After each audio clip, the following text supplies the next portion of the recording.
Alors bienvenue dans ce nouveau chapitre où nous allons découvrir les fonctions en JavaScript et vous allez le voir, c'est quelque chose qui va nous débloquer pas mal de possibilités au niveau du langage. Alors une fonction, c'est ni plus ni moins qu'un bloc de code que vous allez pouvoir réutiliser un petit peu partout dans votre application. Donc par exemple, on va s'imaginer que l'on veut créer une fonction canDrive qui permet de savoir si l'utilisateur a le droit ou non de conduire.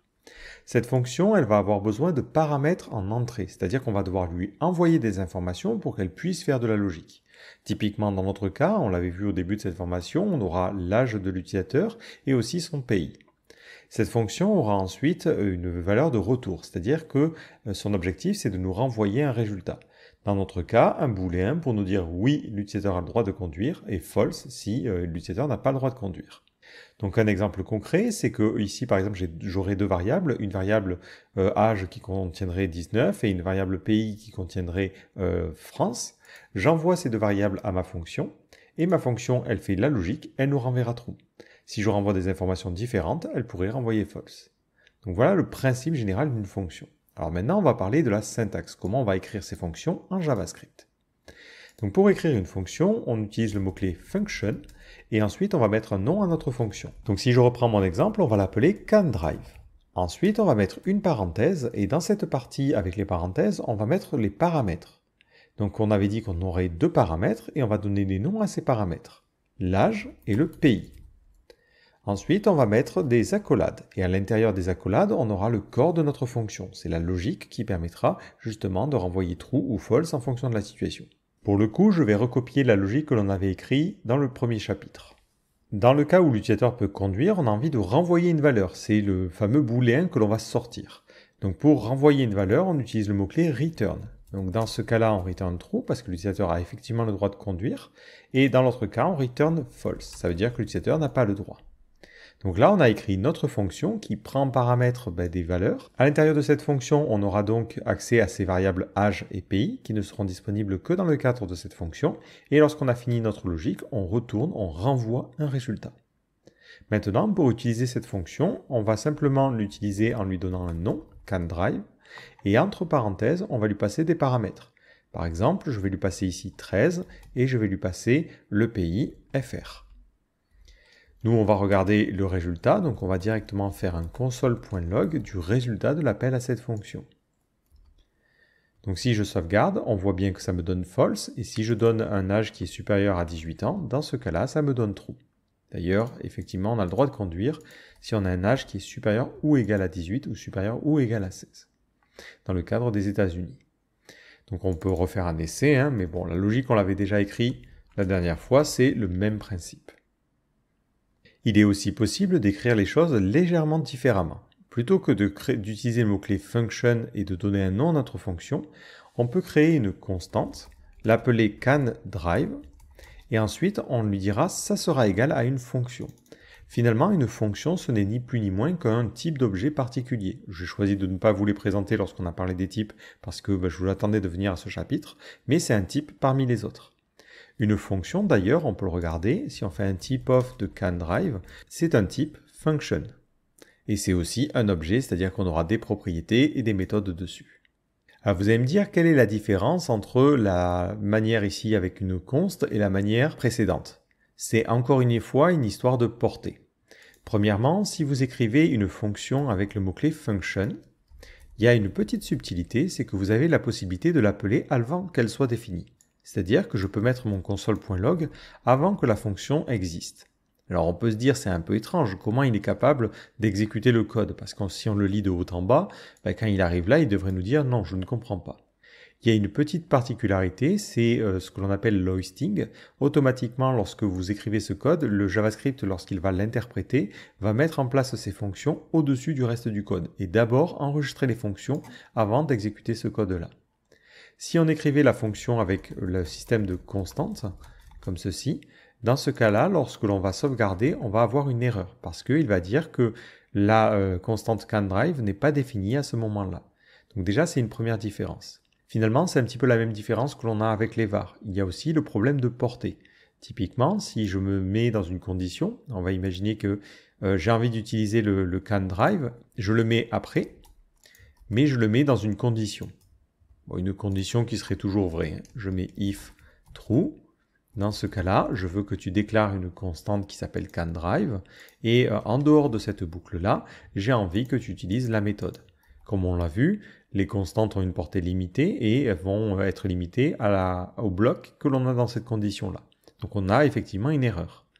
Si j'utilise une fonction que je vais appeler canDrive, dans ce cas-là, la fonction va être déclarée globalement et du coup, on y aura accès en dehors même de cette condition-là.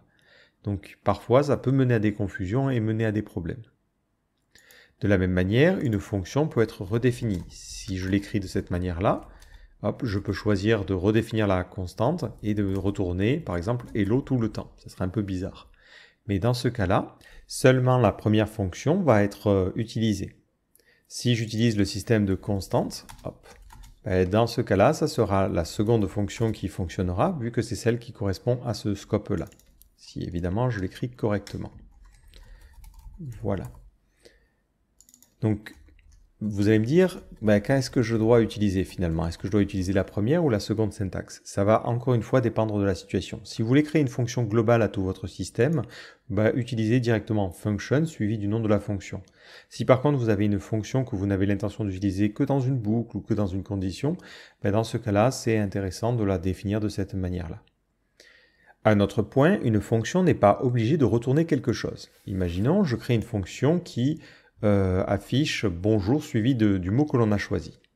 Donc je vais aller créer une fonction, on va l'appeler greeting. On va imaginer qu'on lui passera le nom d'une personne et à l'intérieur on fera un console.log. On va utiliser les backticks, c'est un petit peu plus simple. On mettra le nom de la personne et juste avant on mettra bonjour. Voilà, je ferme les backticks et maintenant je souhaite utiliser cette fonction-là. Donc je vais utiliser greeting et on va donner comme nom de personne John. Si j'actualise, on voit que ça me dit bien bonjour John et ensuite j'ai undefined. Donc cette fonction-là n'a pas de retour. Donc automatiquement, si elle est appelée et si on analyse le résultat de cette fonction, on aura undefined. Comme je vous le disais, undefined permet de marquer l'absence d'une valeur. Autre petit détail, il faut bien comprendre que les paramètres qui sont envoyés là vont être remplacés par la valeur qui a été utilisée ici. C'est-à-dire que si je fais un greeting John et plus tard je fais un greeting Jane, dans ce cas-là, la première fois il va m'afficher bonjour John, ça veut dire que là, le paramètre name prendra la valeur John, et du coup on aura bien bonjour puis John, et dans le second cas, cette valeur-là prendra la valeur du paramètre de cette fonction-là. Donc cette variable-là est entre guillemets dynamique, elle va changer à chaque fois que l'on a un nouvel appel à la fonction. Comme pour les boucles et les conditions, les fonctions ont la capacité d'accéder à des valeurs depuis l'extérieur. Par exemple, si je crée ici une variable i qui vaut 0, je me dis dans cette fonction, à chaque fois qu'elle est appelée, je l'incrémente. Si je regarde la valeur de i la première fois, je vais avoir, d'après vous, combien? Je vais avoir 0, parce que pour l'instant, cette fonction n'est pas appelée. Si je regarde la valeur de i un petit peu plus tard, ça vaudra 1, et si je regarde la valeur de i après, ça vaudra 2. Et c'est bien ce que j'ai entre chaque appel. Donc la fonction a la capacité de modifier une variable qui est définie à l'extérieur. Attention, si vous avez une variable qui a le même nom que votre paramètre, lorsque vous modifiez la valeur, vous ne modifiez pas évidemment la valeur qui est à l'extérieur. Là, si je choisis de changer la valeur de name et que je mets John quoi qu'il arrive, la seule chose que ça va faire, c'est que ça va modifier la valeur que l'on va avoir ici. Je vais enlever mes console.log et juste à la limite laisser le console.log de name à la fin. On voit qu'à chaque fois ça m'affiche John, mais à la fin, name n'a pas été modifié. On a bien dans cette portée-là le name qui est resté à 0. De manière générale, on ne modifiera pas la valeur des paramètres qui sont reçus. Ça n'a pas de sens de le faire. Par contre, il faudra faire aussi attention, si jamais on utilise des objets et des tableaux, comme on l'a vu au tout début quand on a parlé des variables, quand on modifie un tableau, finalement on le modifie pour toutes les variables qui font référence à ce tableau. C'était vrai dans ce cas-là, mais c'est aussi vrai dans le cadre des fonctions.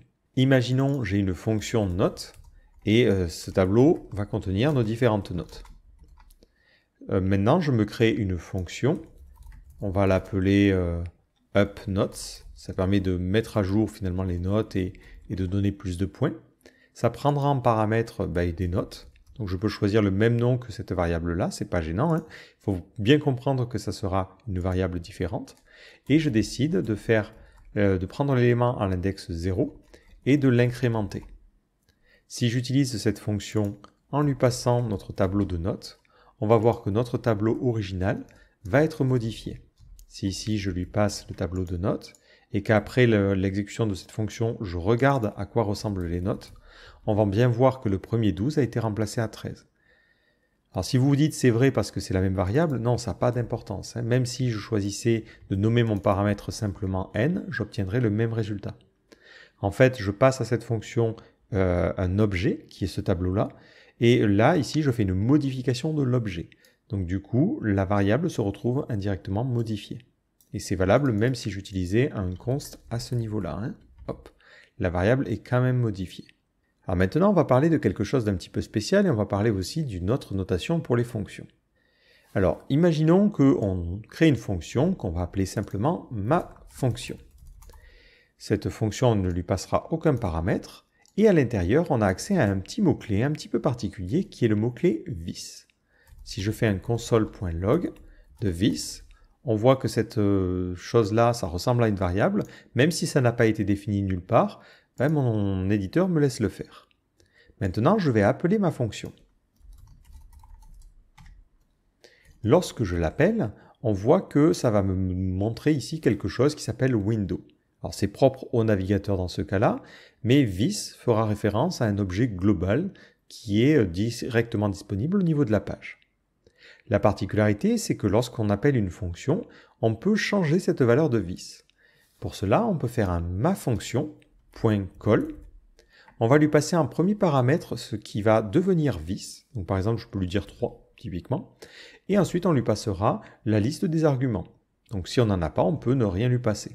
Si je fais ça, je vois que mon console.log, plutôt que de me donner window comme tout à l'heure, il me donne 3. Donc lorsque l'on appelle une fonction, on a la possibilité de lui passer un petit paramètre magique qui sera utilisé dans this. Alors on peut se dire que c'est un peu particulier, mais dans certaines situations, ça va être intéressant. Par exemple, quand on fera du JavaScript côté navigateur, quand on clique sur un bouton, dans la fonction, this fera référence au bouton sur lequel on a cliqué. Donc on peut passer comme ça des informations à la fonction. Alors clairement, je suis d'accord avec vous, ça serait plus intelligent et plus facile en tout cas de passer directement ça en paramètre de la fonction. Mais en tout cas, ça a été fait comme ça au niveau des navigateurs et c'est un peu particulier. Mais il y a aussi d'autres cas d'utilisation. Par exemple, on a la possibilité de créer une fonction au niveau d'un objet. Typiquement, on va créer un objet, donc on va l'appeler A. On imagine que c'est une personne, donc on va avoir first name, on mettra John. On aura un last name, ça sera Do. Et ensuite, on va créer une fonction qu'on va appeler full name, qui nous donnera le nom complet. Là, on va dire que ça va être une fonction, et entre parenthèses, on fera un console.log de this.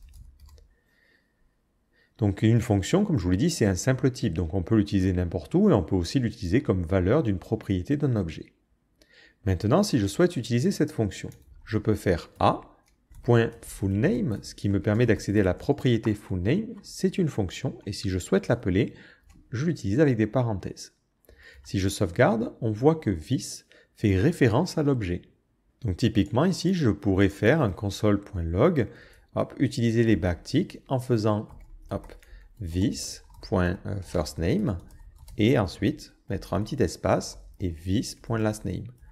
Donc c'est intéressant à ce niveau-là d'avoir cette propriété this parce que ça nous permet d'appeler notre fonction sans lui passer de paramètres tout en ayant ici l'objet auquel on fait référence. D'ailleurs, dans le cadre des objets, lorsque l'on crée une fonction sur un objet, on va appeler ça une méthode. Et le JavaScript dispose de nombreuses méthodes qui sont déjà préconçues dans le langage. Si on revient dans la documentation de MDN, par exemple, on s'imagine qu'on veut transformer une chaîne de caractères en majuscule.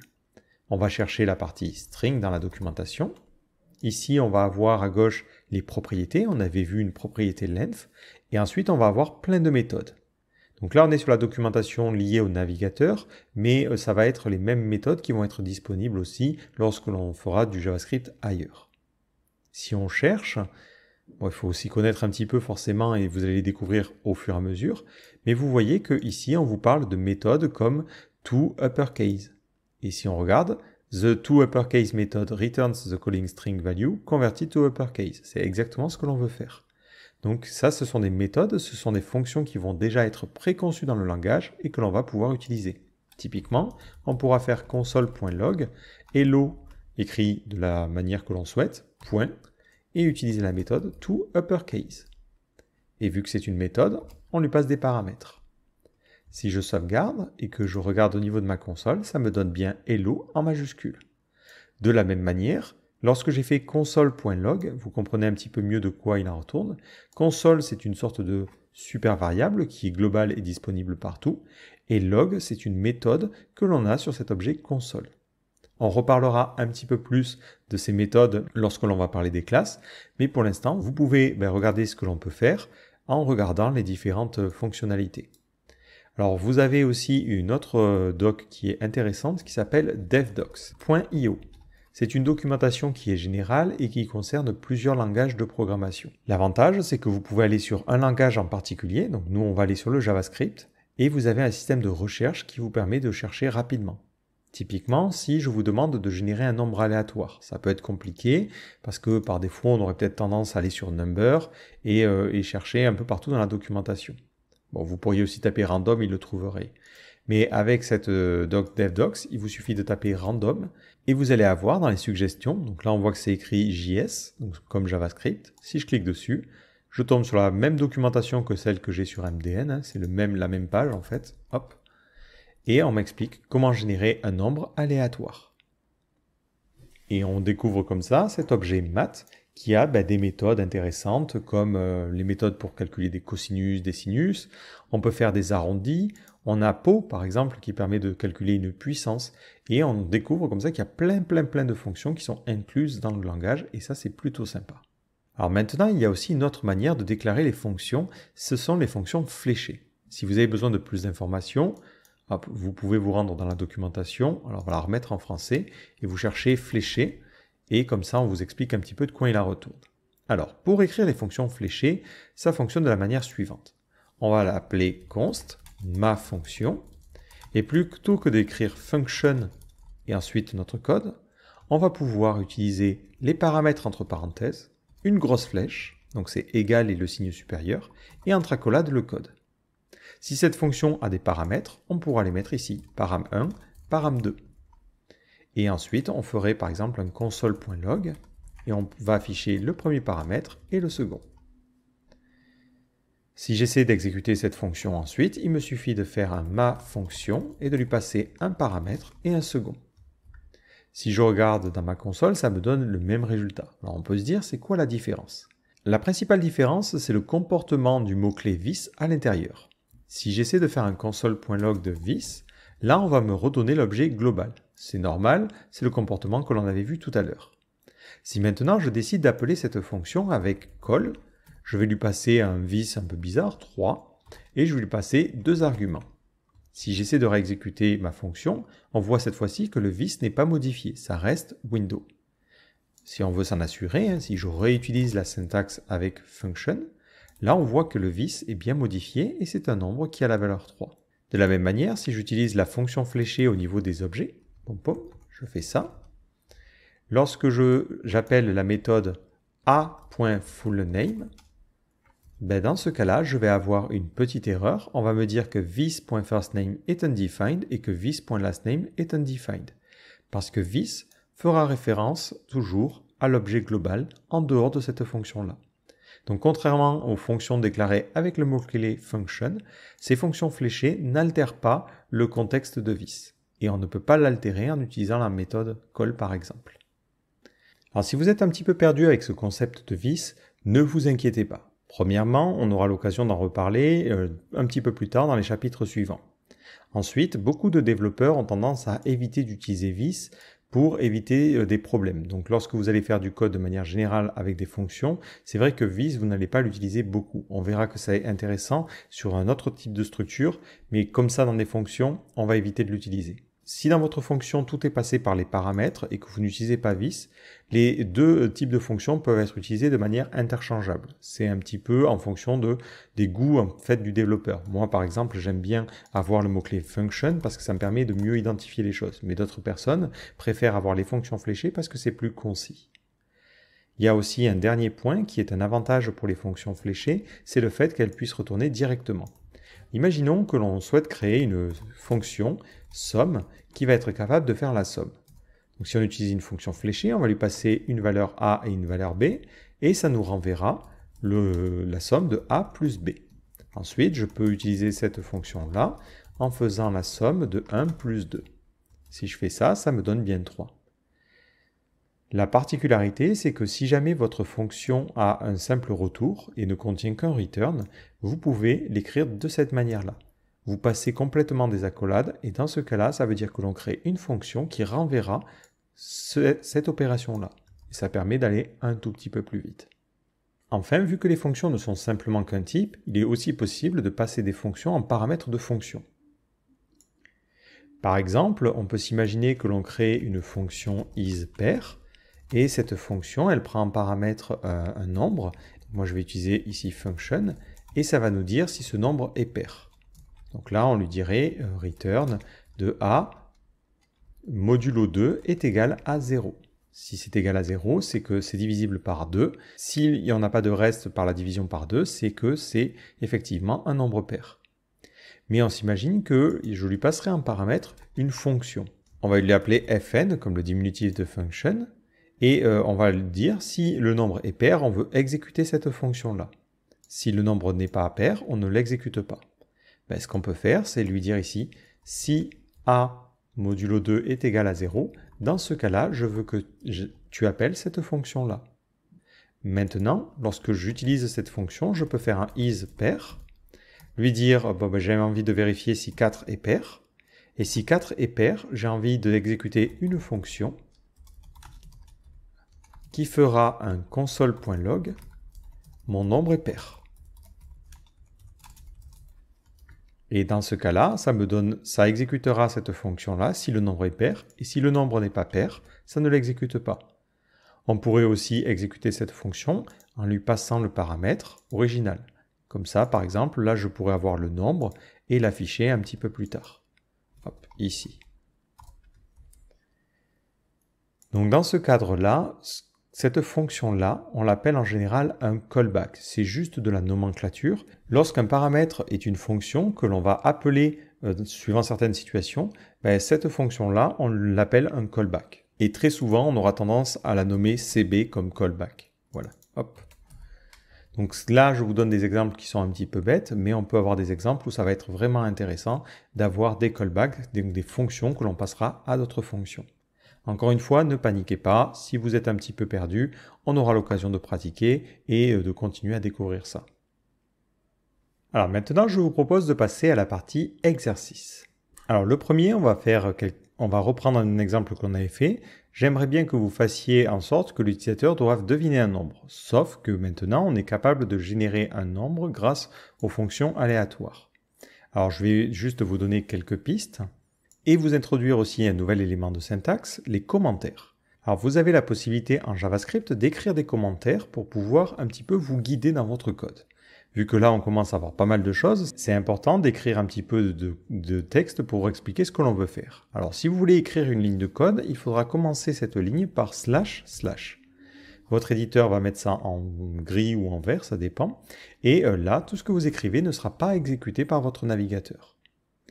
De la même manière, vous pouvez écrire / puis étoile.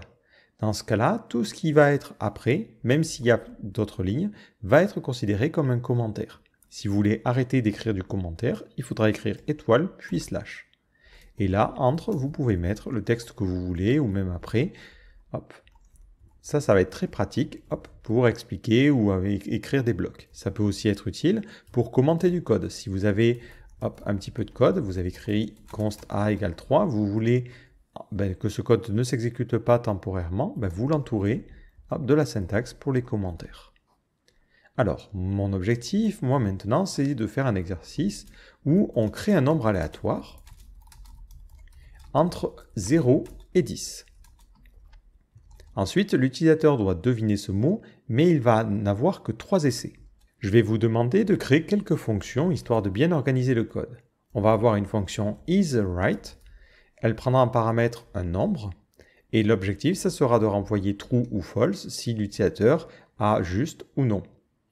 Ensuite, je vais vous demander de créer une fonction guess. cette fonction ne prendra aucun paramètre et demandera à l'utilisateur de choisir un mot et elle retournera true s'il a trouvé la bonne solution et false sinon. Et après, vous devrez utiliser les boucles pour continuer. Donc je vous laisse essayer de le faire et on corrigera ensemble juste après. Alors, on est parti. Donc d'abord, on va créer un nombre entre 0 et 10. Donc on va aller sur la documentation et chercher une manière de générer un nombre aléatoire. Bon, je vous ai un petit peu gâché la solution, je vous l'ai montré tout à l'heure. Donc si je me rends sur la documentation, je vais chercher random et on me dit la fonction math.random, elle me renvoie un nombre flottant. Donc ça veut dire que c'est un nombre qui peut être à virgule, entre 0 et 1, mais avec 1 qui est exclu. Ça c'est important. Donc dans les exemples qu'on nous donne, on nous montre que ici, pour générer un entier aléatoire, ils utilisent math.floor de math.random multiplié par la valeur maximale. Qu'est-ce que ça veut dire que math.floor? Donc on va aller chercher dans les fonctions et on va regarder un petit peu ce que c'est. Donc on regarde, hop, on va trouver ici cette fonction-là. Ça renvoie le plus grand entier qui est inférieur ou égal au nombre x. Donc si on donne 5,95, ça donnera 5. Si on donne 5,05, ça donne 5. Ça donne l'entier inférieur du coup à la valeur. Donc ça c'est bien parce qu'on pourra partir d'un nombre flottant et obtenir la valeur entière. Donc on voit que s'il fait un get random int de 3, ça lui donne 0, 1 ou 2. Ça ne peut pas lui donner 3 parce que finalement qu'est-ce que ça va faire? Ça va faire un nombre entre 0 et 1, mais 1 non compris, multiplié par 3. Donc ça ira entre 0 et 2,99. Et si on fait un math.floor, ça ira du coup entre 0 et 2. Donc nous, on veut un chiffre entre 0 et 10. Donc nous, on va créer une fonction qu'on va appeler getRandomInt. On va récupérer leur nom. Ça prendra effectivement un paramètre max et on fera un petit peu la même chose qu'eux. Sauf que, si on en suit notre logique, si je lui dis le max, ça serait 3, moi je m'attends à avoir une valeur entre 0 et 3. Donc si je mets juste max, ça me donnerait une valeur entre 0 et 2. Ça ne correspond pas. Donc je vais faire un max plus 1. Voilà. Donc attention à bien égaliser les parenthèses. Donc maintenant, je peux générer ce nombre. Donc on va l'appeler solution. Et on va pouvoir lui dire, j'aimerais bien que tu me génères un entier qui soit au maximum égal à 10. Et on va faire un console.log de la solution pour voir si ça nous donne bien le résultat. Donc je réactualise. Ça nous donne bien des nombres à chaque fois qui sont des entiers entre 0 et 10. Bon, j'aimerais bien que ça tombe sur 10 une fois, juste pour prouver que ça fonctionne bien et que ça nous donne 10. Voilà, impeccable. Donc là, on a fait cette première ligne. Maintenant, on veut créer des fonctions. Alors d'abord, on va créer la fonction isWrite. Donc cette fonction, elle va prendre en paramètre le nombre que l'utilisateur a entré. Et elle doit nous renvoyer true si l'utilisateur a raison et false sinon. Là, il me suffit de faire un return de la solution est égale à n. Si la solution est égale à n, c'est effectivement qu'on a choisi la bonne réponse.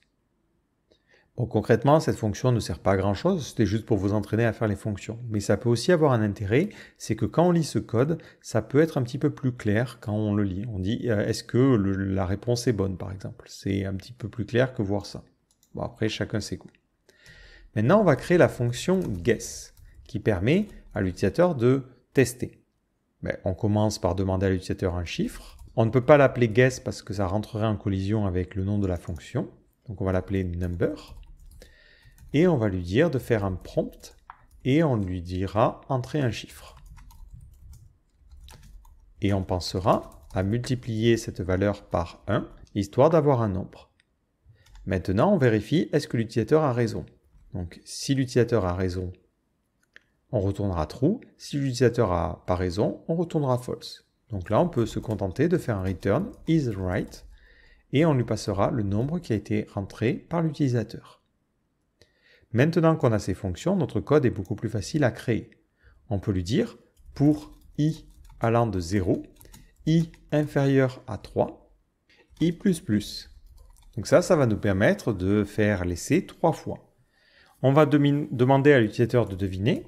Donc on peut utiliser la fonction guess, et cette fonction nous renvoie true ou false. Donc on peut l'utiliser même dans une condition en disant si l'utilisateur a bien deviné, dans ce cas-là on fera un console.log bravo, Voilà.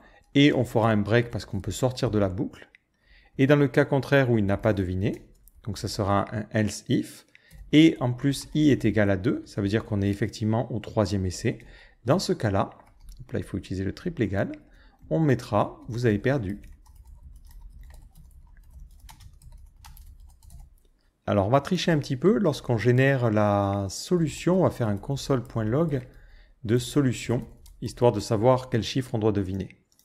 Voilà, donc là je vais deviner 3 fois, j'ai perdu, je réactualise, donc je suis censé deviner 7. Je fais 8, 9, 7. Et là on me dit bravo.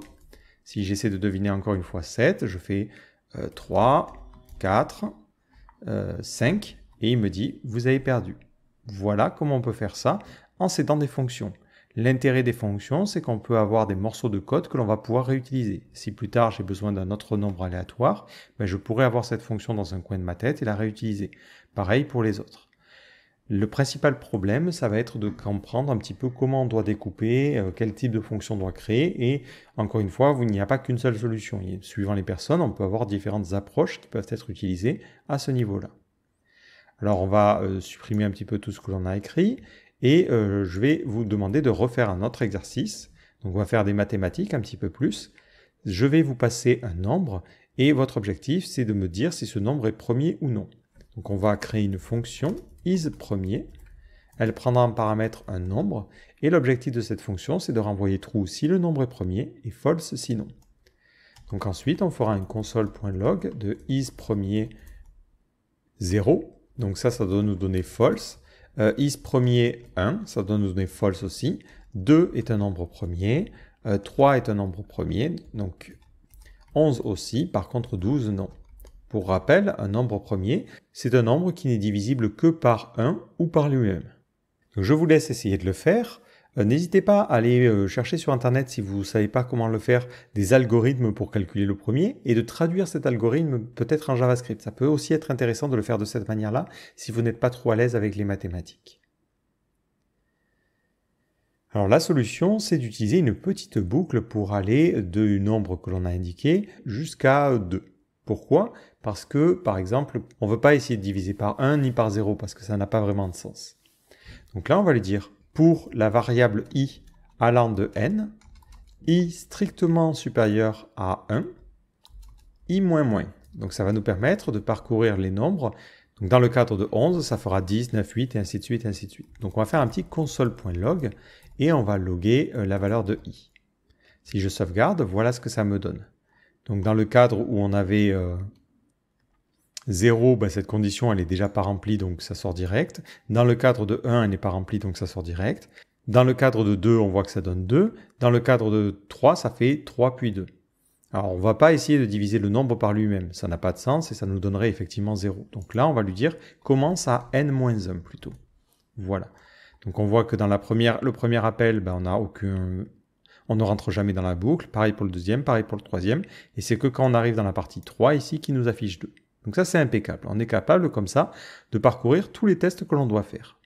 Maintenant, on va pouvoir essayer de diviser le nombre par i. Donc, essayer de diviser 11 par 10, 11 par 9, 11 par 8, 11 par 7. Et on va récupérer le reste de la division. Si le reste est égal à 0, ça veut dire qu'effectivement, notre nombre n est bien divisible par la valeur qui a été reçue au niveau de i. Donc, on va lui dire, si c'est le cas, dans ce cas-là, on peut faire un return false, parce que ça veut dire que le nombre n'est pas premier, on a trouvé un nombre par lequel on peut le diviser dans la suite de nombres. On n'est pas obligé d'utiliser un break ici, parce que le return va automatiquement renvoyer la valeur. Tout le code qui se situe après le return n'est pas exécuté. Si jamais on a fait notre boucle sans jamais rien trouver, on peut considérer que le nombre est bien premier. Donc on peut ici mettre un return true pour indiquer que tout s'est bien passé.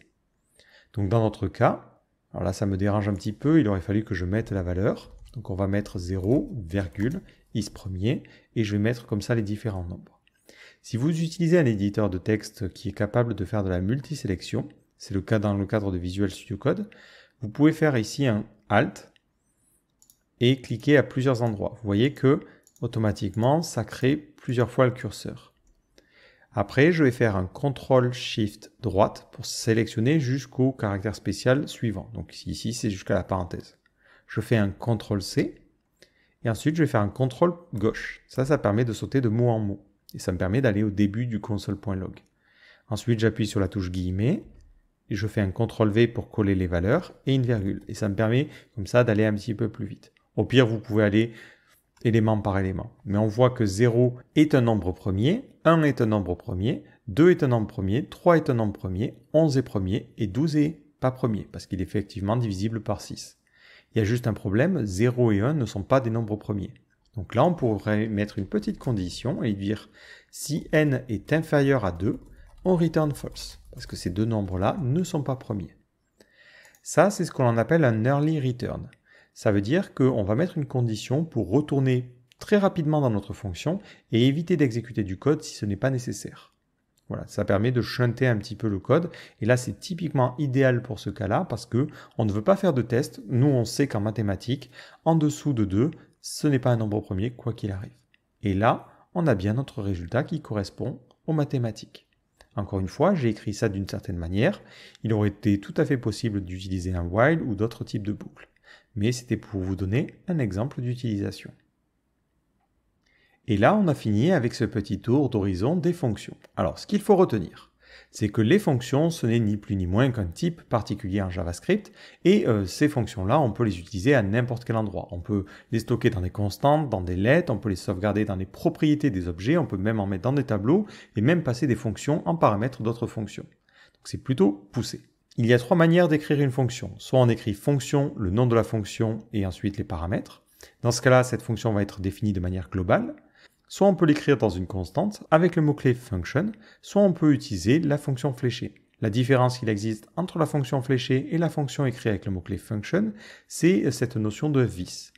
Dans le cadre d'une fonction, vis peut être modifié lorsque la fonction est appelée et on peut lui passer n'importe quelle valeur.